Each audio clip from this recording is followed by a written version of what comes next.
Hello, here at Jacob 11, breaking down some stacking options on tonight's slate. As usual, we'll kind of skip over cores, but I'll touch on that briefly here. You look at Colorado up over a 6.5 team run total. You got Cincinnati, it's closing in on 5. Reds, I'll make one stack just because I'm a multiple lineup type player. I'll build a red stack. I prefer the Rockies though against Luis Castillo. Luis Castillo, I don't think it's going to be a bad pitcher. He's got some good heat, but obviously there's just a lineup here at home that there's just a lot of potential. It's a warm night, up over 90s in Colorado.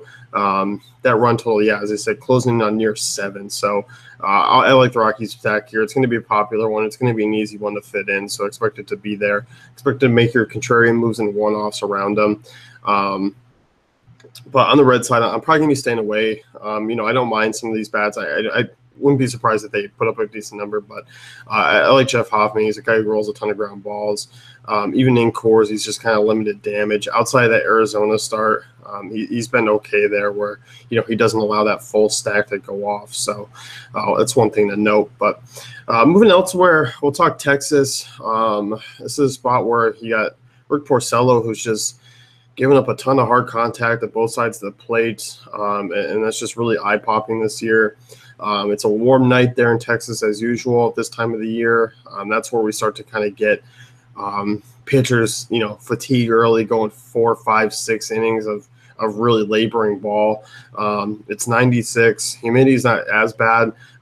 Wind's blowing in a little bit, but this is a spot where it's a good hitting environment. We see the totals really shoot up. So you look at Porcello this year, he's gotten worse as the season's gone on. 332 WOBA allowed in April, 362 WOBA allowed in May, 383 WOBA allowed in June. Strikeout rate drops 3% on the road. It was below 20% in June. Hard contact rate's been up above 40% each month.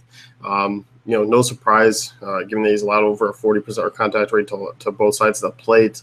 Fly ball rate, 47.4% to lefties, 373 WOBA allowed to right-handers. So, this is just a really good spot for this Texas team. They're boomer bust. But as I said, lefties there, Chu, Mazzaro, Odor, I don't mind, Gallo. And then you just have Andrus, Beltre, Gomez. I'm kind of off Lucroy, but he would be in play. There's just a ton of upside here. Texas over 5 runs. I think their run total actually could be a little bit higher than 5.2, but I'll take it for what it is. But Texas in a good spot. They're not badly priced. There's just a ton of upside. The only real expensive one is Elvis Andrus, but that's because he's actually been on a roll this year. But I like the upside for this Texas team. I don't hate the other side of this one. Martin Perez is just such a tough guy to stack against. He just doesn't allow over 4 or 5 runs. Here's what you got to do. You got to get him out early. If he goes into the 6th inning, then your stack's probably not going to be looking too great. But if you can knock him around, get some hits on him, and kind of get him out in the 4th or 5th, and give him 4 to 5 earned runs, you're getting a bad Texas bullpen here, and that's also something to note. So I'm not against a Boston stack tonight. I think it's in play. Mookie Betts coming off an absolute monster day. They scored 15 runs in Toronto. But guys like Betts, Pedroia, Hanley, Jackie Bradley Jr., curious to see if Bogarts is in the lineup. You're going to get Chris Young, you're going to get Sam Travis. I don't mind this stack here just because they are going to be facing a weak bullpen after Perez's exit, and that's kind of one of the reasons I like him. So next stack here, we'll take a look at Seattle. Ian Kennedy's on the hill. Obviously, this is the complete opposite of a ballpark factor here, from Coors in Texas. But Ian Kennedy, fly ball pitcher. Seattle's going to be a low-owned stack. He just continues to struggle with lefties in terms of home runs as well. 2.08 home runs per 9 to lefties this year, 1.82 to righties, 45.5% hard contact rate to left-handers, over 50% fly ball rate to both sides of the plate. Hard contact, 36% to righties. Those are just not good numbers, even in Safeco. He just had some regression coming. And you look at the Seattle offense, it's just a team with some big power. Cano, 233 ISO against right-handers. Cruz, 219. Seager, 182. Haniger 181. I mean, there's a fair amount of potential here. Really 1 through 6, 1 through 7. I don't mind this stack at all. Seattle has a near 5 run total. I think that's very well in play. Like the upside, I think they'll be a little bit contrarian as well.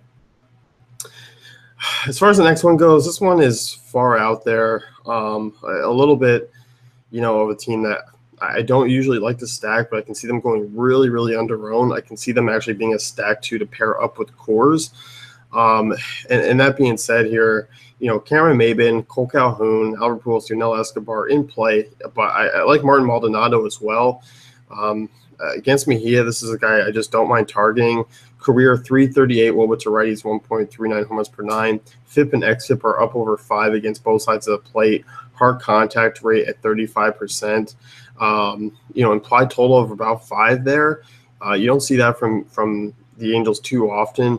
I know there isn't a ton of power, but this is actually a good spot where I can see a lot of those guys going 2 for 4, 3 for 4, just getting some extra base hits, putting some runs together, and kind of being a sneaky stack, and maybe a sneaky stack to just play with a mini cores or play with a lot of those favorite one-offs that have the high upside to pair around them, because the Angels are so cheap that you can just plug and play anyone else around them, even with the way pitching is tonight. So, I look at this Angels bats. Cole Calhoun, not bad against lefties, 185 ISO. Pujols over the last few years has dominated lefties. Maldonado, not bad, 349 WOBA, 172 ISO. So in play for me. They're not going to be a popular target tonight, which is going to be making them a little bit contrarian. So I don't mind going that route on a smaller slate. That's going to wrap things up for me. You can head over to DaveFantasyCafe.com to get great tools and content.